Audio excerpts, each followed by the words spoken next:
สิเว้าความในเรียกว่าความในใจของพระโพธิสัตว์คือพระพุทธเจ้าเฮานี่แหละคือตลอดชีวิตเอาศาสตร์ที่เพิ่นเกิดนี่แหละมานี่คือเพิ่นมีความรักพ่อแม่ลุงป้าน้าอาเบิดทุกคนบ่มีความรังเกียจไผเด้นางมังคราซึ่งแกล้งเพิ่นมาตลอดนี่เพิ่นก็มีความรักเสมอกันนางมังคราซึ่งเป็นอาเพิ่นนั่นแหละจังบ่ล่ะสั่น แม้กระทั่งเทวทัตจังซี่เพิ่นก็มีความรักเสมอกันกับทุกๆคนนั่นแหละกับน้องๆเพิ่นแต่เพิ่นก็เฝ้าคุณคิดอยู่เสมอคอยนั้นเพิ่นมีความคิดถึงพระมารดาพุทธมารดาตัวกิ่งหมายถึงนั่งไม่ใช่สิริมหามายาเพิ่นก็จำหน้าได้อยู่ดอกเพราะว่าบ่แม่นคนธรรมดาเนาะแต่ว่าเพิ่นรู้สึกว่าบุคคลอันเป็นที่รักของเราคนหนึ่งก็ได้ตายจากไปแล้วหมายถึงพุทธมารดาแห่งเราคือพระนั่งสิริมหามายานั่นเองบุคคลอันเป็นที่รักที่เหลือแต่พุทธบิดาบัดคือพอแต่เพิ่นก็เห็นเขาทำศึกสงครามต่างๆสารพัดอย่างว่าประสบการณ์ในการไปเรียนในสำนักกัตตกศิลาอย่างต่างๆนั่นแหละแต่เรียนมาก็มีความรักผูกพันเป็นห่วงกับหมู่พวกที่ไปเรียนในสำนักที่สาปาโมกเดียวกันนั่นสิแหละ เบิ่นบ่เคยรังเกียจไผเด้ฮักเบิดทุกคนเลยหมู่แม่นสิว่าเป็นเฮาอาจสิฟังศึกษาบ่ทันได้เต็มที่ว่าสิเป็นพันธุระเสนาบดีนี่ก็เป็นเพื่อนรักว่าสิเป็นพระเจ้าประเสนนี่ก็เป็นเพื่อนรักพระเจ้าอุเทนนี่ก็เป็นเพื่อนรักกันบ่ตัวเพิ่นเองอีกแต่ก็ในอีกหลายๆเมืองรักมดเป็นห่วงใยมดนะแบบนี้ แล้วก็การต่อสู้ต่างๆในการปกปักรักษาบ้านเมืองตลอดทั้งการแย่งชิงแย่งชิงที่อยู่อาศัยแย่งชิงอาหารแย่งชิงทั้งหลายนี่เพิ่นก็เห็นแล้วว่าเกิดจากสิ่งอันเป็นที่รักเพิ่นสิรวบความในใจมาเกิดจากสิ่งอันเป็นที่รักคนเฮาแสวงหาทรัพย์สมบัติก็เพื่อบุคคลอันเป็นที่รักได้อยู่ดีกินดีได้มีความสุขมีความสบายมีอำนาจต่างๆกับบุคคลอันเป็นที่รักนั่นแหละความที่เพิ่นสั่งสมสิ่งเหล่านี้เข้ามามันมาสมอยู่ในใจ จนถึงตามพอเพิ่นเนี่ยบ่ค่อยให้ออกไปเที่ยวเด้เพราะว่าย่านไปเห็นเหตุเห็นคนแก่เห็นคนเจ็บเห็นคนตายจังซี่นะเพราะมันสิเป็นสิ่งที่สะเทือนใจเพิ่นก็เลยคนแก่นี่บ่ค่อยมีได้ในเมืองพ่อกับแม่นี่แม่กับแม่ประชาบดีโคตมีนั่นแหละผมงอกแล้วก็ยอมไว้เด้จากว่าล่ะคือบ่อยากให้เห็นให้คิดว่าอยู่ในเมืองนั้นมีแต่ความสนุกสนานและความเพลิดเพลินกับความเป็นคนหนุ่มคนสาวเต็มอยู่ในเมืองนั่นแหละบ่อยากให้ไปเห็นคนแก่คนเจ็บคนตายให้เข้าใจว่าบ้านเมืองนี่เป็นแบบนี้ชีวิตของคนเป็นแบบนี้เป็นแบบว่าบ่มีคนแก่คนเจ็บคนตายเป็นแบบว่าเป็นคนหนุ่มตลอดแล้วก็มีความสนุกสนานเพลิดเพลินบันเทิงจังซั่นสร้างปราสาท3ฤดูให้ฤดูร้อนก็อยู่ปราสาทนี้ชื่อว่าจังซี่ลืมชื่อแล้วฤดูหนาวปราสาทนี้ฤดูฝนปราสาทนี้จัดนางสนมใส่แต่ละปราสาทเด้รวมแล้ว 74,000 คนนางสนมมีมเหสีใหญ่คือพระนางพิมพานั่นแหละ แต่ความที่สุมคำถามในหัวใจเพิ่นกับหลายๆอย่างที่เพิ่นสั่งสมไว้ในบุคคลอันเป็นที่รักแต่เพิ่นก็แอบออกนี้ไปเที่ยวจังได๋ไปกับนายชนะกับมาก็ไปเห็นโดยความที่ว่าเพิ่นบ่เคยเห็นคนแก่โดยความที่ว่าเพิ่นบ่เคยเห็นคนเจ็บและคนตายเข้าใจว่าล่ะกับฤาษี ไปตามทางพอดีไปเห็นคนเฒ่าคนหนึ่งนางหลังคอมงอกงอกงอกของเพิ่นบ่เคยเห็นมันบ่เคยเห็นคนเฒ่าบ่เคยเห็นคนแก่คนชราขนาดนั้นหลังคอมซักไม่เท่าไปผมงอกบ่เคยเห็นถามฉันนะอันนั้นเป็นหยังอันนั้นเป็นคนเฒ่าคนแก่คนชราพวกเฮาก็สิเป็นคือกันบ่เป็นคือกันพระเจ้าค่ะพวกเฮากันนี้คนตัวนี้บ่ได้ดอกในเมืองเฮาคือมีแต่คนผมดกผมดำมีแต่คนหนุ่มคนสาวอันนี้มันมาจากไหนเฮาก็สิเป็นคือเขาอยู่บ่เป็นนะแล้วบัดนี้ก็ไปเห็นคนป่วยบ่ล่ะอีกคนหนึ่งนอนสั่นเท่าอยู่เขาก็นอนแกะขี้เกียจเหี่ยวอยู่นั่นแหละอันนี้เป็นหยังอันนี้คนป่วยเขาเอิ้นคนป่วยทุกคนเกิดมาก็สิป่วยแบบนี้บ่ป่วยแบบนี้แล้วเพิ่นถามย้อนหลังว่าฉันนะเธอเคยเห็นคนป่วยในเมืองเฮาอยู่เห็นเฮาคือบ่เคยเห็นจักเทื่อนั่นคำถามเพิ่นเพราะว่าพ่อนั่นหักหลายหักลูกหลายก็เลยบ่อยากให้ลูกเห็นภาพที่มันสะเทือนใจหรือสยดสยองอยากให้มีแต่ความสนุกสนานลื่นเริงบันเทิงบ่อยากให้มาเห็นสิ่งที่เฮ็ดให้เศร้าใจหมองใจนี่เพิ่นปึ๊บเข้ามาเห็นว่าพ่อรักลูกเช่นนี้เห็นป่ะตัวเพิ่นเองก็รักพ่อรักแม่รักในญาติๆของเพิ่นเองก็เหมือนกันต่อไปเห็นเขากำลังเผาคนตายที่บ้านบ่แม่นเรื่องเทพนิมิตเด้อบ่แม่นเทวดานิมิตเข้าใจบ่เพิ่นไปเห็นของเพิ่นเองเพิ่นแอบออกไปครั้งที่1ครั้งที่2ครั้งที่3ออกแอบออกไปครั้งออกไป3เทื่อครั้งที่3นี่เห็นคนกำลังเห็นคนตายเขากำลังสิเผาบาดสิเดินทางกลับมากันเห็นฤาษีผู้นึงนั่งสงบเย็นเข้าฌานอยู่ในห้องไม้นั่นแหละแล้วเพิ่นจึงหาคำตอบคำถามอย่างของเพิ่นเองหาคิดจังได๋บ่ออกแล้วกลับเข้ามา จนถึงที่สุดพระนางพิมพาออกลูกออกพระราหุลเพิ่นก็ลำพึงในตัวเองแหละบิดาของเราเราก็รักมากแต่บิดาของเราอาจสามารถที่จะป้องกันภัยอันตรายอย่างอื่นให้ได้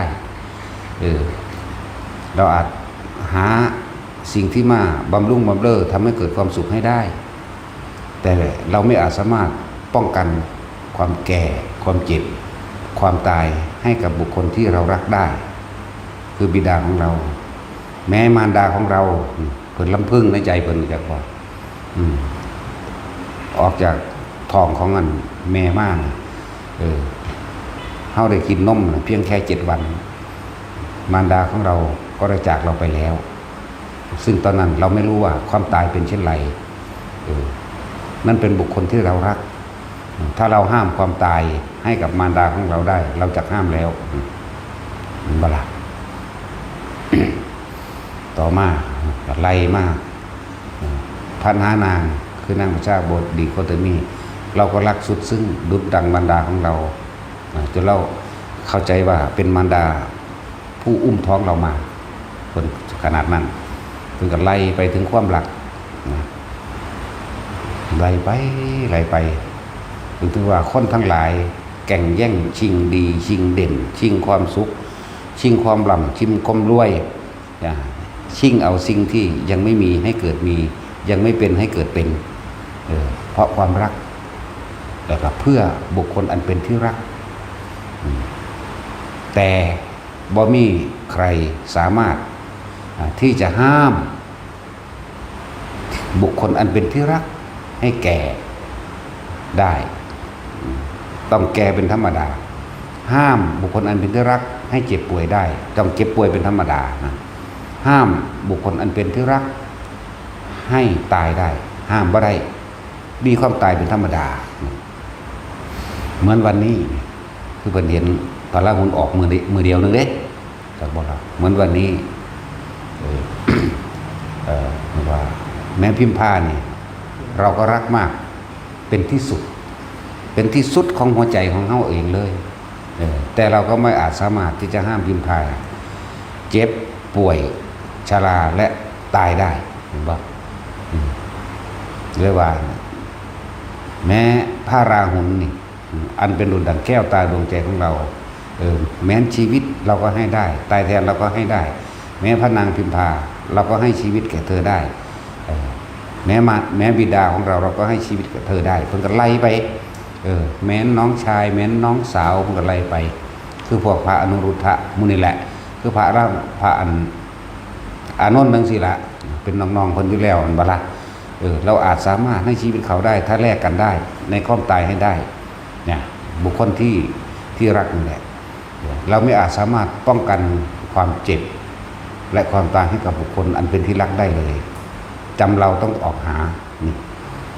หาวิธีเพื่อที่ป้องกันไม่ให้มีความแก่ไม่มีความเจ็บป่วยแล้วก็ไม่มีความตายให้เกิดขึ้นได้หรือว่าที่จากกันไปใช่ว่าไม่รักสุดซึ่งรักสุดหัวใจ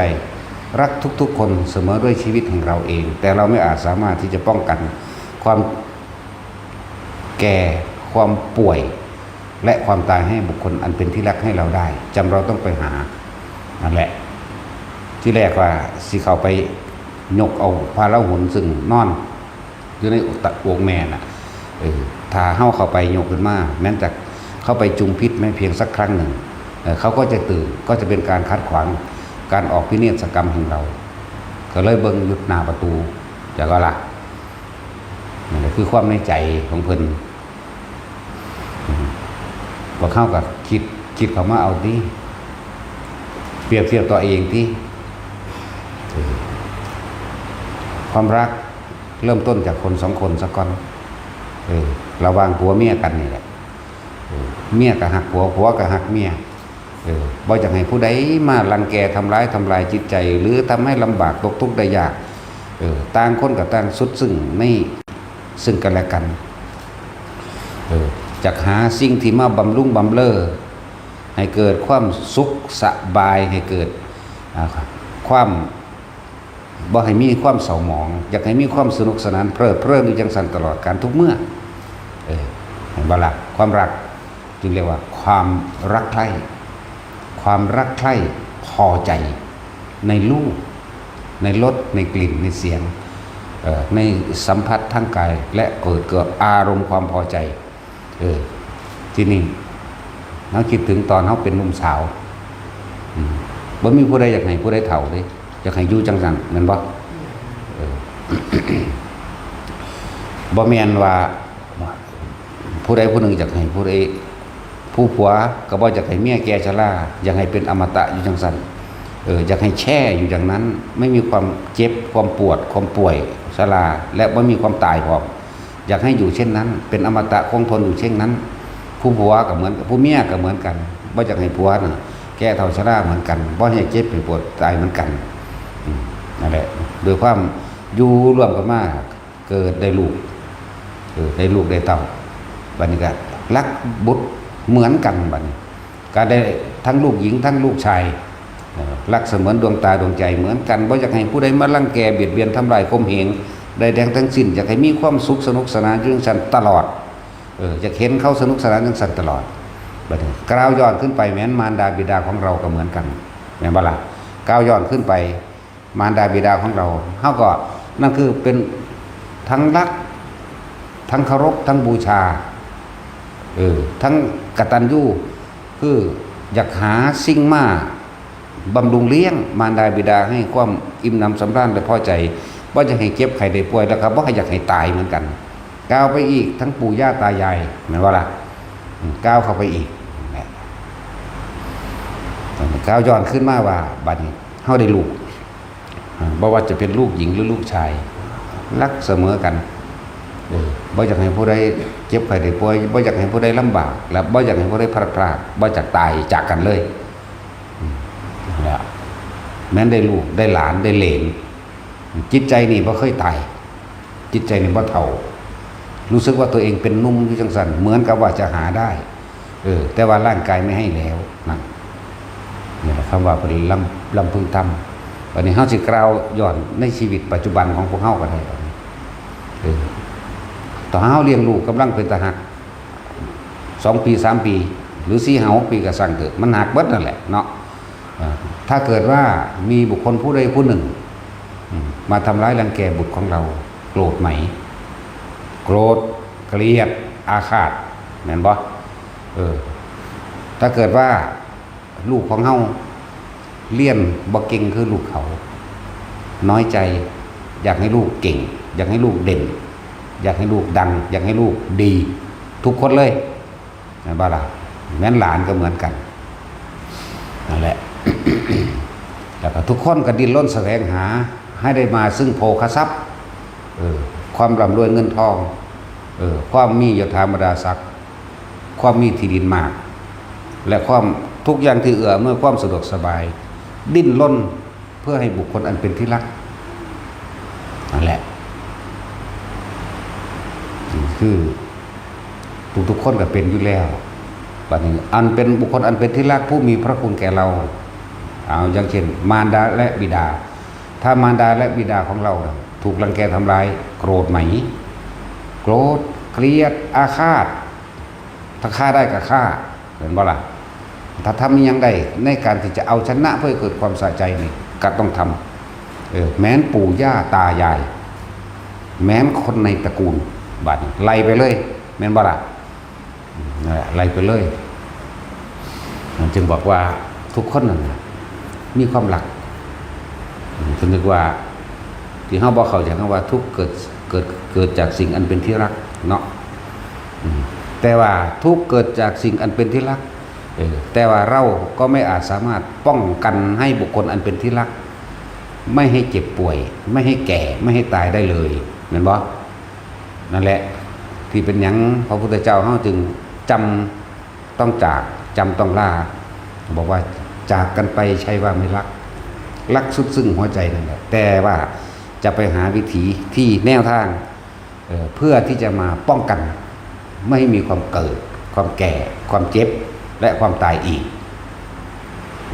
ไปทั้งที่รักนั่นแหละบ่ว่าจะเป็นมารดาและบิดาบ่ว่าจะเป็นน้องๆบ่ว่าจะเป็นพี่ๆลุงป้าน้าอาตาต่างๆไปถึงแม้ว่าเราจะรักบุคคลทั้งหลายเหล่านี้เพียงใดก็ช่างแต่เราไม่อาจสามารถป้องกันความแก่ความเจ็บความป่วยและความตายให้ได้นั่นแหละบัดนี้พวกเฮาสามารถป้องกันได้อยู่บ่ผู้ใดบ่อยากให้ลูกเจ้าของป่วยบ่มีผู้ใดอยากให้ลูกป่วยบ่มีผู้ใดอยากให้พ่อแม่ป่วยบ่มีผู้ใดอยากให้พ่อแม่เจ็บปวดในคำว่าบุคคลอันเป็นที่รักบ่มีเสียเลยบ่ว่าลูกบ่ว่าหลานบ่ว่าปู่ย่าตายายบ่ว่าลุงป้าน้าอาตลอดทั้งเพื่อนฝูงญาติสนิทมิตรสหายคือบุคคลอันเป็นที่รักเงินบ่ที่รักที่พอใจนี่แต่ว่าพวกเจ้าหาแนวป้องกันให้เขาได้บ่บ่ได้ธรรมชาติเป็นเช่นนั้นธรรมชาติเกิดธรรมชาติแก่ธรรมชาติเจ็บธรรมชาติตายนี่คือธรรมชาติของมันนั่นแหละจึงบอกว่าเมื่อพระพุทธองค์ไปถึงขนาดตรัสรู้แล้วเผยแผ่ธรรมะอยู่ตั้งหลายพรรษาหลายปีเพิ่นก็เมื่อเพิ่นประกาศพระสัทธรรมหมุนจักรคือธรรมให้แก่หมู่ทั้งมนุษย์และอมนุษย์ได้รู้ได้ทำได้เห็นความจริงนั่นเองยอมรับตามความจริงนั่นเองจนเกิดกลายว่ามีพระอรหันตสาวกเป็นเรือนหมื่นเรือนแสนแล้วเพิ่นจะหวนระลึกนึกถึงนะบ่หวนระลึกนึกถึงไผนึกถึงนางพิมพากับลูกนั่นแหละบุคคลนั้นเป็นที่รักตะกี้เพิ่นบ่ทันได้มีญาณอย่างสากอย่างมากบัดนี้เพิ่นมีแล้วเรียกว่าสำเร็จพระสัมพันธยุตญาณแล้วเพิ่นจึงระลึกย้อนหลังขึ้นไปตลอด4อสงไขยแสนกับนั่นพระนางสุมิตราคือพิมพาของเรานี่รักกันมาตลอดหวงกันมาตลอดแต่ว่าก็ถูกพิษแห่งความรักทำร้ายทำเราให้พัดพรากจากกันมาตลอดรู้จักว่าพิษแห่งความรักความโลภก็เป็นพิษแห่งความรักความโกรธก็เป็นพิษแห่งความรัก ความหลงก็เป็นพิษแห่งความรักเพราะว่าบ่มีผู้ใดอยากให้บุคคลอันเป็นที่รักตกทุกข์ได้ยากลำบากเหมือนว่าจึงมีการฆ่าลักกล่าวตูใส่ร้ายโกหกทำให้ผู้อื่นเสียชีวิตและทรัพย์สินนี่จึงก่อเกิดกรรมและเป็นวิบากกรรมร่วมกันมาทั้งนั้นนั่งเสวยชาติเป็นนางสุมิตราได้ปรารถนาเป็นคู่ชีวิตแห่งเราเป็นบุคคลอันเป็นที่รักแห่งเราเราสำเร็จสัพพัญญุญาณนี้ได้มาเพราะนางสุมิตราซึ่งชาตินี้ชื่อว่าพิมพาแล้วนะมีเพิ่นหัวระลึกนึกถึงและก็ตลอดทั้งกันหาราชานีเพิ่นก็ไล่ไปเด้ถึงสุดท้ายล่ะอีกอย่างหนึ่งครับบุคคลอันเป็นที่รักที่ห่วงใยเราดังแก้วตาดวงใจแม้ชีวิตก็ให้เราได้คือพุทธบิดาแห่งเราแม้นมารดาคือนางประชาบดีโคตมีแม่เลี้ยงเป็นน้องสาวของนางสิริมหามายาเด้แม่เลี้ยงกับซ้ำแม่กิงนั่นแหละทั้งที่เพิ่นเองก็มีลูก2คนเด้แต่รู้สึกว่าเมื่อกับว่าได้ทุ่มเทความรักให้กับเราเพียงคนเดียวเข้าใจว่าล่ะแม่เลี้ยงก็ดีเราผมคิดแล้วลึกถึงแล้วอีกอย่างหนึ่งพอก็ทรงมาหมายถึงทรงพวกเสนาอมาตย์ทหารบริวารทั้งหลายมาถึง10 ครั้งเข้าใจว่าล่ะในตำราทรงมาทีละพันบวชเบิดเป็นอรหันต์เบิดครั้งที่1,100บวชครั้งที่2,100บวชจนถึงครั้งที่10ทรงการุทายีอมาตย์ซึ่งเป็นหมู่เล่นดินเล่นทรายมาน้ำกัน เป็นที่ไว้ใจที่สุดของพระใหญ่สุโธทนะท่านต้องนำบุตรของเรามาให้ได้แต่เราไม่เห็นบุตรของเราในครั้งนี้เราจำเป็นต้องตายแน่ๆเราจะว่าละจังสั้นตัวนั่นแหละ แต่ว่าการุทายีอมาตย์บอกว่าถ้าข้าพเจ้าจะขอบวชในศาสนาของพระองค์มันจะได้ไหมนะได้แต่ว่าท่านต้องนำบุตรของเรามาให้ได้นั่นแหละเป็นครั้งที่10พอดีไปบอกตามตำราก็คือ10,000 องค์นี่คือเฉพาะเมืองกบิลพัสได้นี่แล้วอื่นๆอีกเด้แหละถึงว่าเป็นมีเลื่อนหมื่นเลื่อนแสนที่ติดตามเสด็จกลับไปเพื่ออย่างก็เพื่อที่จะเอาความเป็นอมตะคืนสู่บุคคลอันเป็นที่รักนางพิมพาเป็นที่1นั่นแหละนางพิมพาเป็นที่1เพราะความรักใกล้นี่เกิดขึ้นจากบุคคล2 คนเสียก่อนนั่นแหละมันหาต้นบ่ได้หาปลายบ่มีดอกเขาจำต้องบอกแบบนี้เข้าใจว่าล่ะเกิดขึ้นจากบุคคลนั้นเป็นที่รักเลยกลับไปแล้วเพิ่นบ่ได้ฟ้าวไปเด้เพิ่นสิค่อยๆไปเพื่อหมุนจักคือธรรมนั่นเองเรียกว่าแสดงความเป็นจริง แสดงความจริงไปตามทางนั่นแหละแล้วก็ได้ภาษาวกต่างๆไหลติดตามไปเป็นแสนนั่นแหละจังว่านี่คือความในใจของพระบรมโพธิสัตว์ที่หลายๆคนคาดคิดมาถึงว่าเป็นแบบนี้ใช่ว่าล่ะเพิ่นจึงถ้าจะพูดถึงย้อนหลังกลับไปกุละตอนที่เป็นสุเมธาดาบทหรือที่เลยสุเมธาดาบทสิมีความรำพึงหรือระลึกเรียกว่าจิตประวัตินี่มันสิระลึกว่าทุกทั้งหลายเกิดขึ้นจากบุคคลอันเป็นที่รักแต่เฮาบ่อาจสามารถป้องกันบุคคลอันเป็นที่รักให้ไม่แก่ไม่เจ็บและไม่ตายได้เพิ่นจึงทำทุกวิถีทางในการที่จะค้นขวายนำเป็นผู้นำกับบุคคลอันเป็นที่รักทั้งหลายได้บัดนี้บ่แม่นทั้งหน่อยเด้ไม่ใช่ก็แล้วทั้งหลายจึงทำทุกวิถีทางแม้สิ่งที่กระทำนั้นจะทำให้ตัวเองตกนรกก็ทำจะทำให้ตัวเองมกไหม้ในมหาเวทีก็ทำเด้คิดเบิ่งว่าเพิ่นฮักทุกคนเสมอกันถ้าจะเปรียบแล้วพวกเข้าใจว่าระหว่างเทพทัตซึ่งเป็นคู่อาฆาตฆ่ากันได้คู่อาฆาตเด้ไม่เป็นคู่ก่อควรเด้ความรักระหว่างเทวทัตกับพระราหุลพระองค์นั้นรักใครมากกว่ากันพวกเข้าสิตอบคันเดียวกันเลยต้องรักลูกมากกว่าเป็นบ่ แต่ว่าบ่เป็นเช่นนั้นระหว่างราหุลกับเทวทัตเรารักเสมอกันดุจดังตัวเราเองนั่นเห็นบ่ล่ะแล้วเพิ่นจังเสียสละตัวเองมาตลอดเสียสละตัวเองเพื่อหยังเพื่อประคองเอาบุคคลอันเป็นที่รักทั้งหลายได้บัดนี้ให้เข้าสู่สัมมาทิฏฐินี่เห็นบ่เพิ่นจึงเวลาเพิ่นแสดงธรรมวิธีจะทำให้สิ้นกรรมหรือว่าพ้นออกจากวัฏสงสารนี่ก็เรียกว่ามรรคมีองค์8เป็นหนทางแห่งความสิ้นกรรมพ้นไปจากวิบากกรรมก็ว่าพ้นจากวัฏสงสารก็ว่า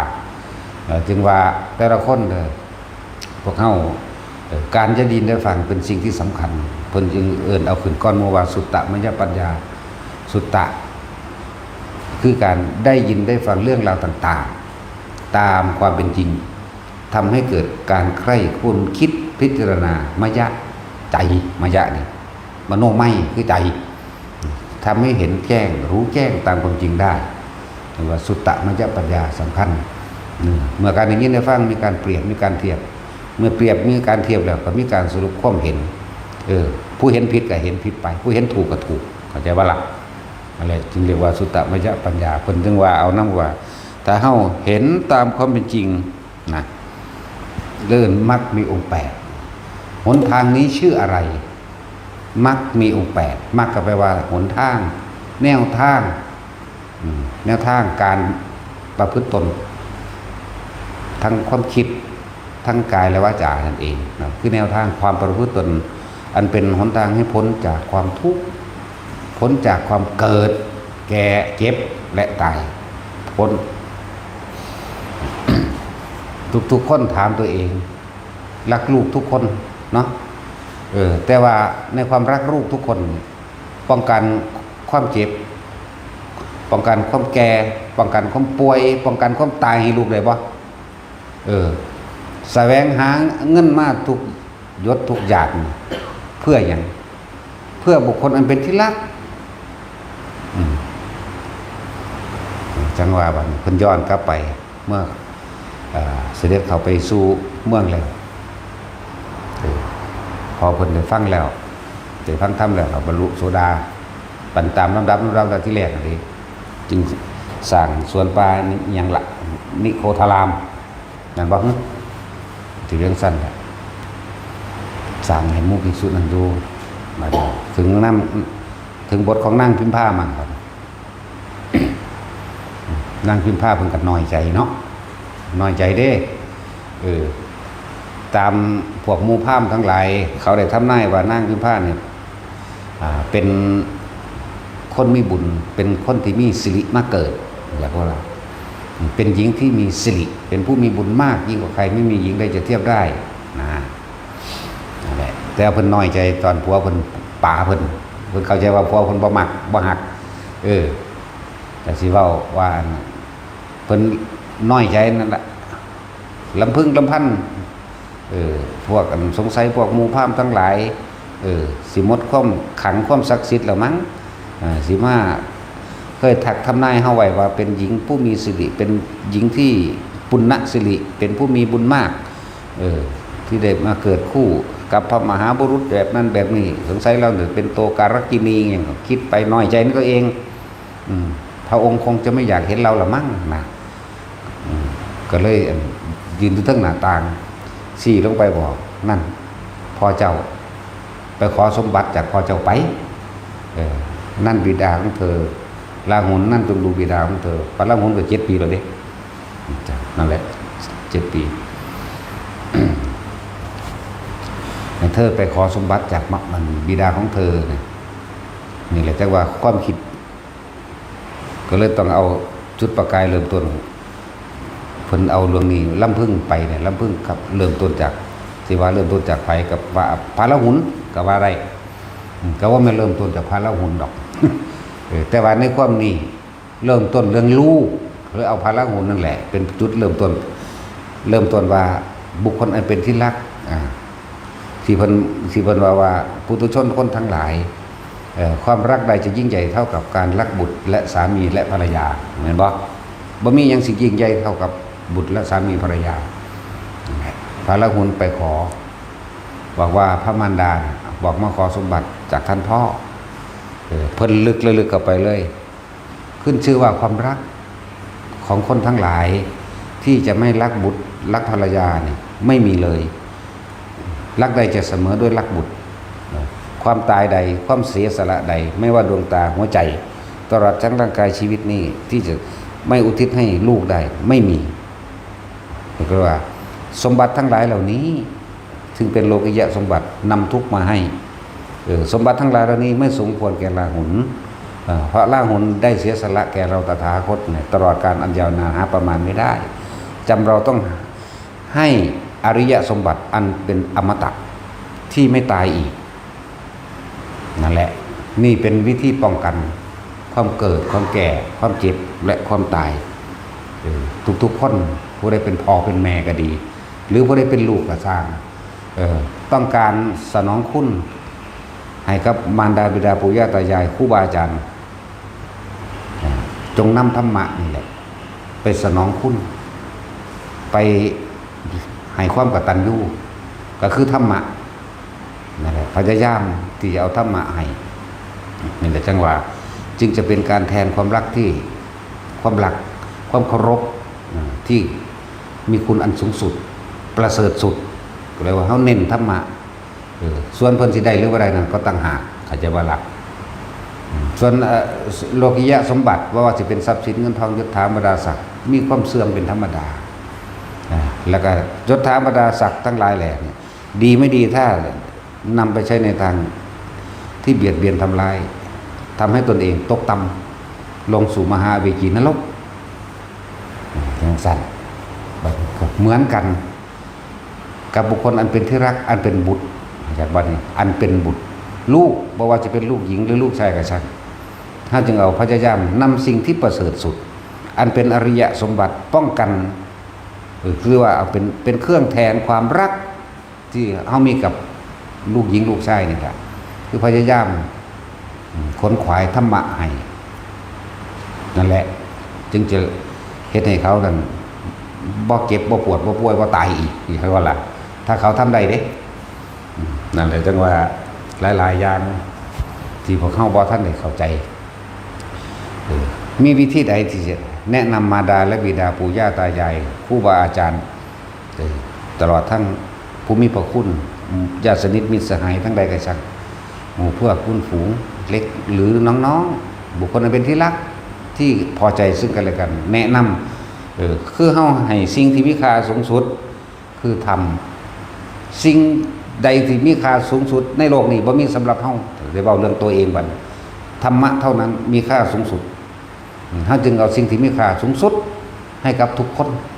เพราะทุกๆคนเป็นบุคคลอันเป็นที่เรารักทั้งหมดบ่ว่าทั้งมนุษย์และอมนุษย์หมาเฮาก็ฮักงัวควายเฮาก็ฮักแต่ตะกี้เฮาฮักตัวเฮาเองมาจากว่าล่ะที่เฮาฆ่าเขาที่เฮาไปหาเขามาฆ่ากินอยู่หามาบำรุงบำเรอตัณหาอุปทานของเจ้าของเองหาปูหาปลามาคงมาฆ่ามาขายก็ยังก็เพื่อบุคคลนั้นเป็นที่รักได้อยู่ดีกินดีนั่นแหละแล้วบุตรและภรรยาเหมือนว่าซั่นผู้หญิงก็เหมือนกันสามีและลูกเหมือนกันไม่ต่างกันตัณหาเดียวกันจึงบอกว่าเอาสิ่งที่มีคุณค่าสูงสุดให้กับผัวกับเมียซะให้กับลูกซะให้กับพ่อกับแม่ปู่ย่าตายายเฮาให้ญาติตระกูลของเฮาหรือทั่วโลกก็ว่าไปที่เพิ่นว่าที่ใดที่มีรักที่นั่นมีทุกข์ทุกข์ย่อมเกิดแก่กับบุคคลอันเป็นที่รักเมื่อเธอรักกับสิ่งใดเธอจะทุกข์กับสิ่งนั้นนั่นว่าล่ะอย่างสั้นละ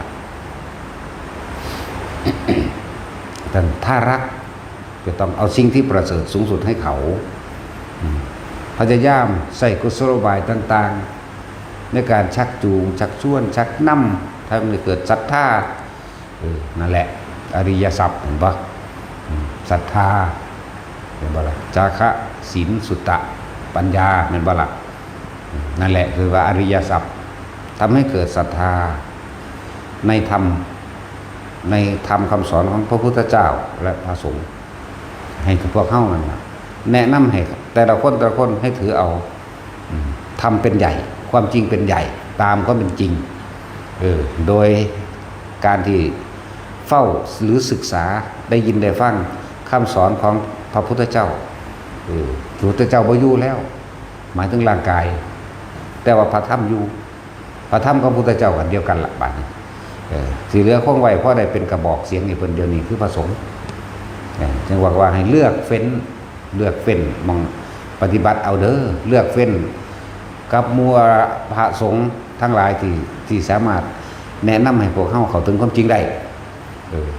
ส่วนพระสงฆ์ใดก็สร้างที่แนะนำไปทางเชื่อสิ่งศักดิ์สิทธิ์หรือมีผู้ดลบันดาลออกมาทันทีเลยเข้าใจว่าอย่าเสียเวลาพระเฮาเสียเวลามาหลายกับหลายกัดหลายอสงไขยนับประมาณบ่ได้แล้วนั่นแหละพ่อแม่ไผฮักลูกพยายามชักจูงลูกเข้ามาสู่ธรรมะนั่นแหละธรรมะนั่นแหละจะรักษาผู้ประพฤติธรรมเองเมื่อเขาประพฤติธรรมไปแล้วเฮาก็หายห่วงโลดจังซั่นลูกก็เหมือนกันแนะนำเอาพ่อเอาแม่ปู่ย่าตายายตลอดทั้งคนที่พอใจกันแนะนำเข้ามาหรือคนที่ไม่พอใจกระชังแนะนำไปคือสิ่งที่ประเสริฐสูงสุดคือธรรมเท่านั้นเขาจึงเหตุทุกอย่างเพื่อให้คนทั้งหลายได้รู้ธรรมเห็นธรรมตามความเป็นจริงทุกอย่างที่พาเหตุอยู่เดี๋ยวนี้ล่ะก็เพื่อสิให้รู้ธรรมเห็นธรรมตามความเป็นจริงก็เพื่อที่จะให้สละความเห็นแก่ตัวเห็นบ่ล่ะคนเฮาเข้าไปเห็นแก่ตัวมันลึกซึ้งเด้มันไม่ธรรมดาเด้ผู้ตัวผัวเมียนี่หาอยู่หากินขาสัตว์ขางัวขาควายช้างม้าได้ทั้งนั้นเห็นบ่ฆ่าคนก็ได้ลักก็ได้โกหกทำให้ผู้อื่นเสียชีวิตทรัพย์สินก็ได้กินเหล้าเมายาก็ได้มั่มเมาก็ได้เห็นบ่หรือยุยงส่งเสริมให้ผู้อื่นมั่มเมาก็ได้เพื่อที่จะเอาสมบัติเขา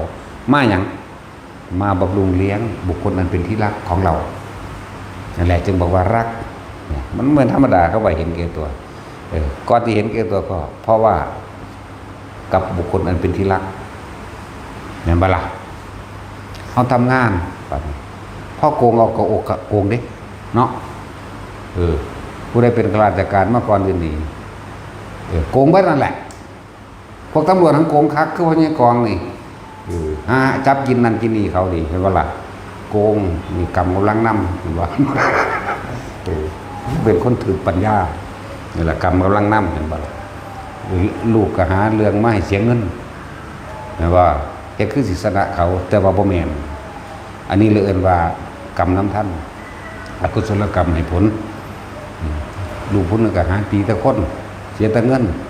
เอาเข้าไปเป็นหยังก็อยู่บ่ได้โดนจังซั่นแหละนี่แหละเอิ้นว่ากรรมเวลามันให้ผลนี่จังซั่นแหละ ตามความหนักความเบาของมันเด้ถ้าอยากจบกรรมก็อย่าคิดสั้นไปตั้งว่าแต่ละคนพยายามเอาสิ่งที่ประเสริฐสูงสุดเอาอริยทรัพย์ซะให้เขาส่วนโลกิยทรัพย์มันพ่อมีพ่ออยู่พ่อกินอยู่ดอกผู้ใดก็เลยผู้ใดก็มีให้มีหน้าพ่อได้เห็ดอยู่เห็ดกินอยู่ดอกบ่ต้องไปผลักดันเขาว่าเห็นบ่พุ่นเขาได้เป็นในร้อยในพ้นในพันนั่นวะเห็นบ่พุ่นเขาได้เป็นคู่เห็นบ่พุ่นเขาเป็นนั่นเป็นนี่เป็นยังก็กินข้าวซ้ำตายนี่แหละนั่นบ่ล่ะขอท่านก็กินข้าวไปซ้ำตายคุณนายก็กินข้าวไปซ้ำตายเศรษฐีมหาเศรษฐีก็กินข้าวไปซ้ำตายเนาะหาอยู่หากินก็หาไปตายนี่แหละจะหาไปหยังวะฉะนั้นบ่ต้องไปทะเยอทะยานอยากจนเกินไปเฮ็ดไปตามมรรคมีองค์8นี่ที่ว่าอยู่นี่คือมรรคมีองค์8ก็ว่าสัมมาทิฏฐิแปลว่าความเห็นถูกต้องตามความเป็นจริงโดยธรรมชาติสัตว์โลกเป็นไปตามกรรมคือเหตุสิ่งใดได้สิ่งนั้นอันแหละเรียกว่าสัตว์โลกเป็นไปตามกรรมก็ดีอย่าทำไปตามความเชื่อที่ว่ามีสิ่งศักดิ์สิทธิ์โดนบันดาลอย่าทำไปตามสิ่งทั้งหลายเหล่านั้นแต่เฮาเข้าใจเนี่ยว่าอย่าสุดโต่งให้ใส่ชีวิตเป็นกลางทุกคนเพิ่งสำรวมระวังเอาไว้แค่ว่าคนเฮามันก็แค่ให้กินซ้ำตายเพื่อหยังนี่เพื่อสิบังคับความโลภของเจ้าของเพื่อสิบังคับความโกรธของเจ้าของค ความหลงของเจ้าของให้เห็นตามก็เป็นจริงเห็นบ่ล่ะมันก็ตัวเล่าเบาบางลงมาข่มใจเจ้าของให้มันได้ข่มความรู้สึกเวลาโกรธเวลาเกลียดมันบ่ล่ะข่มความรู้สึกต่างๆเวลามันโลภมันสิขาเอามันสิลักเอามันสิโกงเอามันบ่ล่ะข่มออกมานี่เพราะสิ่งที่เรากระทำทั้งหมดเราต้องรับเองทั้งนั้นมันบ่แม่นแค่ศาสตร์นี้ศาสตร์เดียวเด้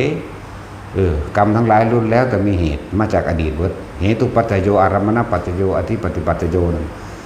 อนันตรปัจจโยสหชาตปัจจโยอัญญมัญญปัจจโยนิสยปัจจโยนี่ติดมาเป็นอุปนิสัยไปในทางที่บ่ดีก็บ่ดีไปเลยเห็นบ่นั่นแหละจึงบอกว่าพยายามฟังธรรมดูๆมันต้องสิเปลี่ยนอุปนิสัยได้ ทำทั้งหลายคือสิ่งทั้งหลายทั้งปวงบ่ว่าสุขบ่ว่าทุกข์ได้มาหรือเสียไปสรรเสริญและนินทาโดยแล้วจะมีเหตุติดมาเป็นอุปนิสัยปัจจโยเห็นบ่ล่ะอุปะคืออุบัติขึ้นนิสัยก็คือใจนั่นแหละนิสัยก็คือความรู้สึกเฮาเองนิสัยก็คือสันดานเฮาเองเลยแค่ว่านิสัยอุปนิสัยปัจจโยอารมณปัจจโยก่อขึ้นเกิดเข้าสู่อารมณ์ความรู้สึกนี่พอใจหรือไม่พอใจอธิปฏิปัจจโยเป็นใหญ่นี่เห็นบ่เป็นใหญ่อธิใหญ่เป็นใหญ่ใจเป็นใหญ่ใจเป็นประธานสำเร็จได้โดยใจทั้งหมดก็ไล่ไปเบิ่งที่ละบาทถามทุกคนถามเจ้าของเด้อพวกเจ้าฮักลูกเบิดนั่นแหละอยู่นี่เห็นบ่อยากให้สิ่งดีที่สุดสำหรับลูกอยู่แล้วธรรมะเป็นสิ่งดีที่สุดศรัทธามั่งแนะนำให้เกิดศรัทธาในคำสอนของเจ้าแนะนำให้เกิดศรัทธาจากการได้ยินได้ฟังตามก็เป็นจริงนะจาคะสุตตะปัญญาเนาะศรัทธาอย่างสั่นแหละพยายามแนะนำสักส่วนถ้าหักเขาบ่อยากให้เขามาเกิดมาเจ็บปวดป่วยทุกข์ได้ยากอย่างอีกก็พยายามเอาอริยสมบัติคือทำให้เราจึงเว้าอยู่ประจำเขาเอาทำเป็นใหญ่เด้อเอาทำเป็นใหญ่เอาทำเป็นธรรมเจดีย์บ่หวั่นไหวโดยทำบ่หวั่นไหวออกจากความจริงเลยดุจดังผู้หิวภูเขาหินแท่งทึบดุจดังภูเขาหินแท่งทึบลมบ่อาจสามารถลมซ้ายลมขวาหรือลมมาในทิศทั้ง10ไม่อาจสามารถทำให้ภูเขาหินแท่งทึบนั้นหวั่นไหวได้แม้นใจของเราเองที่ตั้งอยู่ในธรรมก็ไม่อาจสามารถที่จะหวั่นไหวได้แม้นความตายมาถึงตายก็ตายไปเลยแต่ว่าบ่ยอมเอาธรรมมาหล่อเล่นจะว่าล่ะบ่เอามาเล่นเด้ถึงเขาว่าแม้นทั้งว่าคนที่จับเฮามานี่สิตัดข้อยืนเดียวนี่พระพุทธพระธรรมพระสงฆ์บ่มีจริงเจ้าเว้าเล่นก็ได้เขาสิไว้ชีวิตเจ้าบ่มีทางอยากว่าล่ะสละชีวิตเพื่อรักษาธรรมไม่มีทางมันถ้ากูจะฆ่ามึงซ้ำกันเนาะกูบ่ยอมมึงฆ่ากูก่อนดอกนั่นแหละสั้นแหละว่าถ้าจะหักลูกก็พาลูกเข้าสู่ธรรมะนั่นแหละหาอยู่ให้กินไปซ้ำนั่นแหละขอท่านกินไปซ้ำตายเลยเศรษฐีมันกับเศรษฐีกินไปตายนั่นแหละบ่เกินกันดอกหน้าเพราะธรรมชาติเป็นสิ่งเดียวกันต้นไม้ภูเขาสายน้ำดินฟ้าอากาศแล้ววัตถุธาตุต่างๆบ่ว่าสิเป็นหยังก็แล้วแต่เถอะสุดท้ายไม่จีรังยั่งยืนจะหมุนเข้าสู่เดินทางเข้าสู่ความแตกดับเป็นธรรมดาทุกสิ่งอย่างตาเหมือนกันเบิดเลยมันเป็นของมันอย่างนั้นที่จะเป็นอย่างอื่นไม่มีที่จะเกิดแล้วไม่ป่วยที่จะเกิดแล้วไม่เจ็บที่จะเกิดแล้วไม่ตายไม่มีขึ้นอยู่กับความยืนยาวของมันเท่านั้นเองคือโลกนี้เกิดโลกนี้ก็ต้องตายเห็นบ่ล่ะในอาคัตยสูตรเรียกว่าต้นกับแห่งการกำเนิดโลกนะสั้นแล้วมันเกิดมาแล้วอันตทานตรกับโลกนี่ก็ต้องตายเหมือนกันเสื่อมสลายแตกดับเหมือนกันเนิ่นนานไปอีกหลายแสนปีไล่ไปที่หลายแสนปีเลยสิ้นสุดในยุคพระศิริยะเมตไตรโลกนี้ก็ตายแตกดับเหมือนกันแต่ว่าใจนี้ไม่ตายจิตนี้ไม่ตายเด้อ พวกเจ้าข้างค่าสิ่งใดไว้ในสิ่งอันเป็นที่รักเข้าใจว่านี่คนเฮาโกรธผู้อื่นก็เพราะมีเหตุอันเป็นจากบุคคลอันเป็นที่รักหรือสิ่งอันเป็นที่รักบุคคลอันเป็นที่รักเข้าใจดีแล้วปู่ย่าตายายพ่อแม่มารดาบิดาญาติสาโลหิตทั้งบุตรและภรรยาสามีเห็นบ่นี่คือบุคคลเป็นที่รักสัตว์อันเป็นที่รักก็มีช้างม้าวัวควายกระต่ายและหนูเห็นบ่สัตว์หนูเป็ดหนูตะเภามันตะหักอยู่เด้เนาะว่าแม่นหนูซิ่งหนูขิวก็ว่าเอาคนหักหมายบ่จังสัตว์นั่นสัตว์อันเป็นที่รักหมายถึงว่าใช่เพียงแต่เท่านั้นยังมีอีกทรัพย์สินเงินทองอันเป็นที่รักวัตถุสิ่งของอันเป็นที่รักต้นไม้บ่หักก็มีเด้ที่แดกแต่ถ้ามีผู้ใดไม่แย่งชิงเอาหักเด้แม่นบ่ล่ะสู้ว่าต้นแดงต้นนั้นมันอยู่ตะมันน่ะโค้งๆโง่ๆโลงๆเก่งเลงเนาะบ่เป็นตาไปเห็นเฮือนดอกแต่เขามารักนี่ศูนย์ขึ้นรถเนาะมันเลยเกิดกลายเป็นสิ่งอันเป็นที่รักแม่นบ่ล่ะ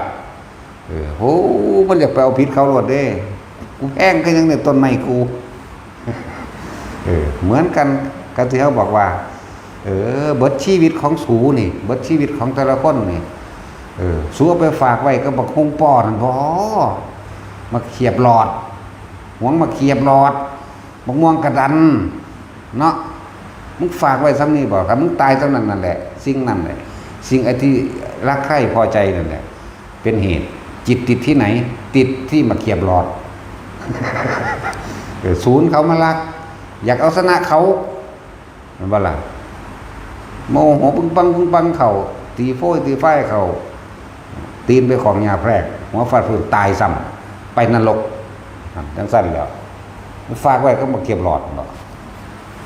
เขามาฝนท่าฝีอยู่เห็นว่าสมัยโบราณบางคนก็ฝากไว้กับน้องไม้เนาะแต่ของดีบ่ได้ปลูกซ้ำปลามันก็เกิดขึ้นมากของมันเองเศร้าไปเศร้ามากก็เลยเป็นหน้าเจ้าของเนาะเสร็จแล้วบ่มียังเป็นของเจ้าของอย่างเด้อสิบอกให้แต่ร่างกายเจ้าของแท้ๆนี่รักที่สุดที่รักคือกายนี่มันก็ต้องป่วยห้ามบ่ให้มันป่วยแม่กายเจ้าของก็ดีเนาะอย่าแก่เด้อมึงอย่าแก่เด้อมึงอย่าป่วยเด้อนี่แล้วมึงก็อย่าตายเด้อไม่มีทางนั่นแล้ว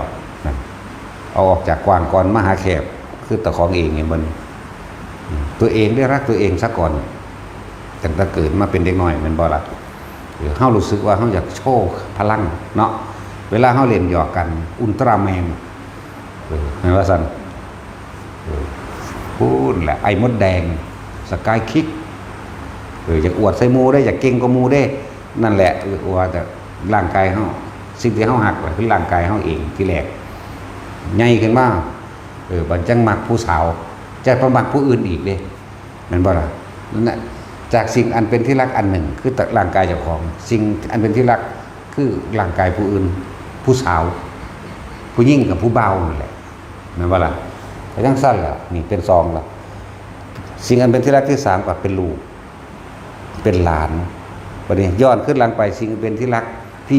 มีมาโดยดังมารดาบิดาปู่ย่าตายายนี่แตกออก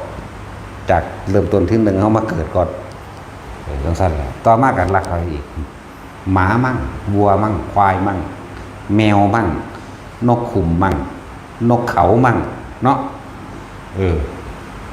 สิงโตหาเลี้ยงงานก็ดอกเขาบอก เขาก็เลี้ยงอยู่ด้วยล่ะอย่างพวกเขา หมาแมวเลี้ยงปลาเลี้ยงไปกินดอกถ้าเขาลองคนมาลักเบิ่งแม่แม่ว่าล่ะเป็นฟืนเป็นไฟขึ้นมาโหลดสั่นตัว จึงว่าบัดนี้เฮามาเว้าเรื่องผัวเรื่องเมียเรื่องผัวเรื่องเมียเนี่ยนะถ้าสิหันเข้ามาสู่ทางธรรมแล้วถ้าศรัทธาปัญญาความเห็นทัศนคติความเชื่อไม่เสมอกันไม่เหมือนกันอยู่ด้วยกันกับอยู่ด้วยแค่ว่าอาศัยเสพกามเข้าใจบ่หาความสุขไปในทางที่ว่าพอใจโดยธรรมยากสุดท้ายแล้วต้องเลิกกันเด้บ่ ศรัทธาบ่เสมอกันเมื่อศรัทธาไม่เสมอกันจาคะหมายถึงความเสียสละออกก็ไม่เสมอกันศีลก็ไม่เสมอกันปัญญาก็ไม่เสมอกันความเห็นบ่เสมอกันที่บอกว่าที่นี่เมียมาบัดเมียมาปฏิบัติธรรมผัวห่วงมันบ่ได้หักเจ้าเด้นั่นมันบ่ได้หักเมียมันเด้นั่นมันบ่อยากให้เมียมันได้สิ่งอันประเสริฐสูงสุดแม่นบ่ล่ะที่บอกว่าป๋าแม่มึงโลดนั่นป๋าแม่มันเลยมันคือบ่ป้องกันความเจ็บความปวดความป่วยให้เมียได้เนาะมันคือบ่ป้องกันความแก่ให้ได้มันคือบ่ป้องกันความตายให้ได้มันบ่ได้หักเฮาเด้มันหักตัวมันเองมันเอาไว้ครอบครองสนองตัณหามันเข้าใจบ่ล่ะจังซั่นแล้วว่าซั่นสิบอกป๋าแม่งโลดผู้ใดมันนั่นน่ะแม่นบ่ป๋ากันตอนเป็นสุขกับป๋าตอนตายคือเก่าล่ะจังบ่ล่ะพวกคนภาคกลางเข้าใจบ่เด้อนี่คำว่าป๋าเนี่ยแปลว่าหยังไม่ใช่ป๋าเด้แปลว่าเลิกกันบ่แม่นเอาป๋าบ่แม่นว่านั้นเด้แปลว่าเลิกกันเลิกแม่งเลยสัตว์ถ้าเลิกแล้วมันก็เศร้าเป็นสัตว์ตัวเนาะเลิกโลดเป็นสัตว์มันยังเลือกได้อยู่ดอกแต่ว่าไอ้เหี้ยนี่มันเลือกบ่ได้เป็นแต่ตัวแห้ตัวแล่นอย่างเดียวอันนี้เป็นยังในสุดท้ายแล้วทุกคนมันเจ้าสิหักกันปานใดก็สร้างเด้อให้เห็นความจริงเป็นไงทำสิไปว่าอีหยังกับคนที่บ่หักกันคำว่าหักของเฮาคือธรรมะเด้ฟังดีๆเด้เฮาจะนำสิ่งที่ดีที่สุดคือพระธรรมพระสัทธรรมคือความจริงอันประเสริฐนี่เฮาให้กับทุกๆคนคือทุกคนเฮาหักเบิดเสมอด้วยตัวเฮาเองครับถ้าเอานิพพานให้ได้เอาให้เบิดแล้วเดี๋ยวนี้ว่าสันเทวาบอกเฮ้ยกูจะเตะขึ้นโดนมันสิฮู้จักบ่ฮู้จักกระซังหรือมันสิเข้าใจบ่เข้าใจกระซังกูจะถีบขึ้นอันนี้มันบ่แม่นหยังมันสิได้ถีบลง ถ้าเอาให้ได้เอาให้เบิดแล้วอยู่นี่นั่นแหละถือว่ามันเป็นจะต้องแนะนำสั่งสอนและพยายามทำให้เป็นตัวอย่างของถ้าเฮ็ดเบิดทุกอย่างให้ท่านการเสียสละโดยวัตถุสิ่งของภายนอกอาหารยารักษาโรคเครื่องตลอดทั้งที่อยู่อาศัยกำลังแรงกายนี่เป็นภายในเข้ามาแล้วก็ทุ่มสุดหัวใจให้แต่ละคนอีกเฮ็ดให้เบิ่งทำเป็นตัวอย่างดีกว่าคำสอนจากบ่ล่ะดีกว่าคำพูดเฮ็ดให้เบิ่งเป็นตัวอย่างเราไปสำเนียกมันได้แต่ละคนพอเล็กน้อยเวลาป่วยคือว่าป่วยแทนกันแทนได้อยู่บ่ล่ะเนาะนั่นสั้นแล้วนั่นแหละใครจะดอกใครจะมานำกันแต่ว่าอย่าตายใจเด้อย่าตายใจเด้คือสมชายเห็นบ่ตามธรรมดานี่สบายอยู่คือมันมานำกันผัวกับเมียเนาะเมียกูนั่งอยู่นั่นสบายว่าท่านได้หึงหวงกันดีว่าท่านได้คิดว่าเวลาอยากไปเชิงเขาเนี่ยว่าท่านได้คิดเด้แม่นว่าสมชายผู้เมียเพิ่นว่าท่านป๋าพ่อถ้าพ่อจะบวชได้เลยนะเป็นว่าล่ะทางนั้นทางผัวโอ้ยังเลยแวว ยังเลยว่าเด้มันเป็นความในใจได้มันนั่นแหละอีหลีนี่แล้วเป็นจังซี่ว่าแม่นก็เล็กน้อยอย่าตายใจเด้ขนาดบ่มีลูกเด้นั่นก็ยังปานนี้อยู่เนาะสิว่ายังก็พวกก็มีลูกว่าดิมันต้องทั้งห่วงลูกทั้งห่วงทรัพย์สมบัติของลูกย่านเขามาซิ่งไปมีเบิดนั่นแหละสิ่งอันเป็นที่รักคือจากนั้น ว่าทุกคนถามตัวเองมึงเด้อเฮาเอาอีหยังสิเป็นสิ่งประเสริฐสูงสุดให้ลูกได้บ่มีหยังสิประเสริฐเท่ากับธรรมะดอกเพราะว่าเฮาจะบ่ต้องกลับมารักษาหยังกับเขาอีกเมื่อเขารักษาตัวเขาเองได้โดยธรรมแล้วทั้งว่าเฮาถ้าระลึกถึงคำว่าพุทธคุณบ่แม่นแต่อิติปิโสภควาเด้คำว่าพุทธคุณมันน่ะพระพุทธเจ้าเฮาเริ่มสะสมบารมีมาตั้งแต่เกิดกลายเป็นนางสุทธิดามาพุ่นน่ะวิสุทธิดานั่นน่ะจนเท่าเดี๋ยวนี้แล้วคนตัวใดดูถูกปรามาสกูอยากเอาคีบนกเข้าดึงแขวออกที่ละเล่มท มันยังไม่มีจักรอยเหลี่ยมดึงแมงมือละเหลี่ยมซะก่อนนี่ขนาดนั้นมีคุณอันมหาศาลพุทธเจ้าฮักเข้าทุกคนเสมอกันแม้กระทั่งหมดดำหมดแดงกิ้งกึ่งกือและใส่เหลือนเด้แต่ว่าตัวพวกเขาเองบ่ฮักเจ้าของเนาะบ่ฮู้ว่าสิไปฮักแมวอยู่ไสเสียแล้วฮักเจ้าของแน่เด้อถ้าเฮารักตัวเองเป็นแล้วทำตัวเองรู้ทางเห็นทางพ้นทุกข์ได้แล้วล่ะความว่ารักผู้อื่นเสมอด้วยตนรักตนโดยเสมอผู้อื่นมันบ่เป็นของยากเลยดังสั่นแหละทุ่มเทให้เบิดปกป้องคุ้มครองชีวิตของผู้อื่นเอาชีวิตตัวเองแหละเพิ่นก็เฮ็ดมาแล้วยอมตายเพื่อให้พวกนี้รอดเพื่อให้พวกนี้อยู่สุขสบายมั่งหรือไปคล้องสัมมาทิฏฐิมาเรื่อยประคองตนเองรอดพ้นจากอบายภูมิมาเรื่อยตัวเพิ่นเองตกสู่อบายภูมิก็เฮ็ดเด้เข้าใจว่าล่ะบางปราสาทขายักษ์ลากศพตะกี้มันจับคนไปขังไว้สิกินคือเขียดนี่เด้คือเฮาจับเขียดไปขังนี่เด้15 มื้อมันออกไปจับเอาทีนึงเด้กวาดใส่ของมาไว้มันก็ไปเท่อักลาลงมันหิวก็ไปจับกินทีละตัว2ตัวแล้วสุดท้ายแล้วเพิ่นก็จะไปปราบเอาเห็นบ่เพิ่นฮู้อยู่ได้ว่าเพิ่นสิมีอายุแค่80 ปีเพิ่นฮู้อยู่ได้เพิ่นว่าเพิ่นตกตายจากสานี่สิตกนรกฮู้อยู่เด้แต่ว่าเพิ่นไปเฮ็ดเพื่อรักษาคนเป็นล้านนั่นแหละขานึงได้ล้านเป็นตะขาอยู่หรอกขาร้อยเอาล้านกูกับขาแมงกันเด้บ่ได้สะอ่อนเด้ก็เพื่อบุคคลเป็นที่รักที่จริงเขาก็รักทุกคนนั่นแหละแต่ว่าบุคคลทั้งหลายเหล่านี้ไม่เป็นประโยชน์เข้าใจว่าล่ะไม่เป็นประโยชน์ต่อผู้อื่นเป็นโทษทำร้ายทำลายดึงทำให้ผู้อื่นตกต่ำเหมือนดั่งตนสมควรขาลดเอาเรื่องนี้ด้วยเฮา แต่ไม่ได้รังเกียจขาโดยผู้เบกขาเห็นเป็นบ่เดี๋ยวนี้เนาะยากอยู่เด้แต่ง่ายสั่นแหละอันนี้มันเป็นของอาจินไตเด้อแน่จังสิต้นขาบางพระชาติเห็นบ่ก่อนสิมาเกิดเป็นเต็มแม่ใบนั่นน่ะตกนรกคือ1,000 ปีนรกมันว่าธรรมดาเด้1,000 ปีนรกศาสตร์นี่เคล็ดลับเห็นบ่ล่ะจังมาทำเป็นเต็มแม่ใบนั่นเพื่อหยังเพื่อสิดึงคนทั้งหลายอันเป็นพ่อกับแม่เนี่ยเข้าสู่สัมมาทิฏฐิจนเขาทดสอบทดลองไปจนว่าฮอด16 ปีจึงออกไปบวชบวชแล้วประชาชนชาวเมือง2 เมือง 3 เมืองบวชนำเห็นบ่ล่ะจังซั่นแล้วตัวเองนั่นเคยฆ่าพวกมิจฉาทิฏฐิมาแล้วนั่นตกนรกถึง 1,000 ปีนรกมันว่าธรรมดาเด้แล้วก็มาดึงเอาพวก3 เมืองนี่เข้าไปบวชนำกันบวชทั้งเบิดละเมืองนั้นว่าสิมาตีลบเอาเมืองทิมิราชที่เพิ่นสละทิมออกไปเอาคือเป็นแนวนี้เหรอถามแต่พระราชาบอกเกี่ยวกับใส่ไปบวชเบิดละพวกนั้นสงสัยบวชมันได้หยังมีคุณหยังนำไปแม่นบ่มันนำไปละถาม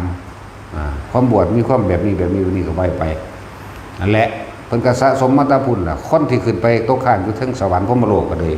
ที่เวลาเพิ่นแสดงธรรมจักรเป็นหยังคือบรรลุธรรมถึง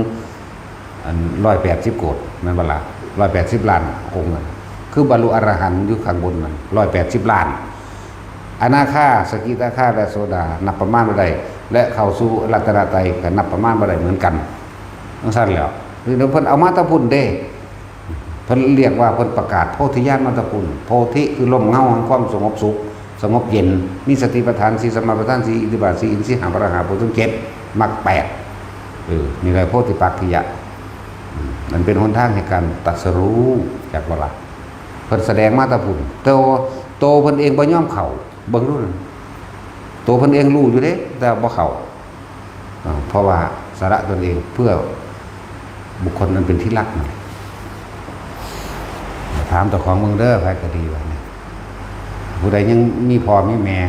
ได้ดึงเข้าวัดก็ดึงบ่ได้ก็เปิดอันเสียงยัดเยียดใส่หูโลดจักว่าล่ะ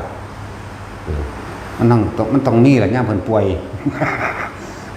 เปิดธรรมะนั่นแหละคนมันไปว่าได้เรากระแทกหูอยู่เสมอมันอวยใส่ดอกเว้ยเนาะคือคนฟังที่เฮาแสดงธรรมเดียวนี้แหละเฮ้ยพระอันจังแม่นแมงว่าบ่ม่วนมันเด้เนาะเฮาตื่มซ้ำกูบ่แม่นหมอลำน้องฟังกูแมงหยังคือกันได้บัดนี้ฟังไปฟังมาถือใจก็มีได้บัดนี้เนาะสั่งไปเลยผูกคอตายไปเลยก็ท่านนี่มีดอกเพราะว่าท่านได้เขียนจดหมายมาบอกจังซั่นก็มีนั่นแหละมีพ่อมีแม่ปู่ย่าตายายยังอยู่เอาธรรมะพยายามเอาตัวนี้แหละตอบบุญแทนคุณมีลูกเต่าเราหลานอยู่กับพยายามดึงเขาเข้ามาแต่ว่าจงว่างใจอยู่อย่างหนึ่งเด้อว่างจิตเป็นกลางเลยอย่าสุดโต่งเด้เข้าใจว่าล่ะถ้าเขาไม่ทำเราก็ทำอะไรกับเขาไม่ได้นั่นแหละที่เพิ่นว่าให้มัชฌิมาว่างจิตเป็นกลางเพราะสัตว์โลกเป็นไปตามกรรมเขากระทำสิ่งใดไว้เขาก็จำได้รับสิ่งนั้นเฮาบ่อาจสามารถจะไปแก้ไขจังใดแม้กระทั่งว่าลูกเฮารักสูงสุดเวลาเขาป่วยก็บ่อาจสามารถป้องกันความป่วยให้กับเขาได้เนาะเวลาเขาตายก็ไม่อาจสามารถป้องกันความตายให้กับเขาได้นั่นแหละจึงมีวิธีวางจิตเป็นกลางเด้อมารดาบิดาก็เช่นกันปู่ย่าตายายก็เช่นกันลุงป้าน้าอาก็เช่นกันญาติสนิทมิตรสหายก็เช่นกันลูกก็เช่นกันหลานเหลนหล่อนเช่นกันเบิดอันมีโลดจะธรรมดาศักดิ์ไผสิมีซะได้ก็มีไปตายนั่นแหละเนาะดีไม่ดีคนที่ฉลาดมากทำบาปมาก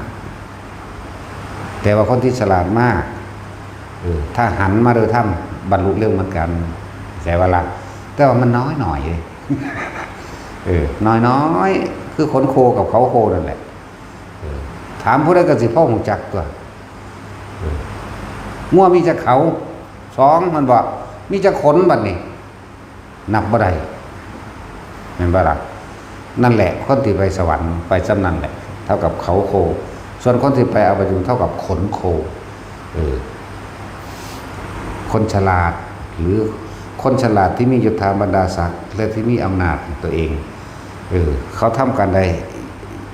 ย่อมรู้สึกว่าเก่งกว่าหมู่เหนือหมู่แต่ว่าถ้าใช้ไปในทางที่ผิดกัดเหนือหมู่เหมือนกันเข้าใจว่าล่ะเหนือไปทางมหาเวกีเลย สั่น ถ้าไปในทางนี่แต่มันหน่อยคนเดียวบรรลุเร็วหลายองค์ก็ดอกที่เขาจะแต่ว่าหลายเนี่ยครับมันก็นับได้หรอว่าผู้คนฉลาดเนี่ยมีอยู่นับได้เฉพาะว่ากี่องค์ต่างๆชาวอะไรก็ขนโคกับเขาโคนลักษณะนั้น แต่ว่าแต่ละคนถ้าเฮาเห็นคุณค่าของธรรมกับเห็นคุณค่าว่าบุคคลอันเป็นที่รักของเฮาเนี่ยจงนำสิ่งที่ประเสริฐสูงสุดให้กับเขาคือธรรมะมีเท่านี้ได้น่าจะเอาให้ได้สูงสุดนั่นว่าล่ะคือพระพุทธเจ้าบ่ได้มอบเมืองบ่ได้มอบวังบ่ได้มอบกรุงกบิลพัสให้เด้โลกิยะสมบัติทั้งหลายล้วนแล้วแต่จะเป็นเหตุให้สัตว์ทั้งหลายเป็นว่าจะเกิดนะเขาว่าอาจสามารถจะพ้นทุกข์ไปได้เขาว่าอาจสามารถจะเอาตัวเองรอดไปได้จำเราเพราะคุณทั้งหลายตั้งแต่ละหนกับเราร่วมกันมาเนี่ยหาประมาณไม่ได้เราจึงจะเอาสิ่งที่ประเสริฐสูงสุด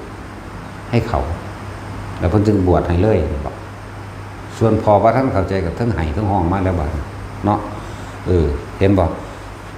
ฮักลูกแต่ว่าบ่รู้ว่าลูกกับฮักคนเหมือนกันนั่นแหละตั้งแต่เจ้าออกไปบวช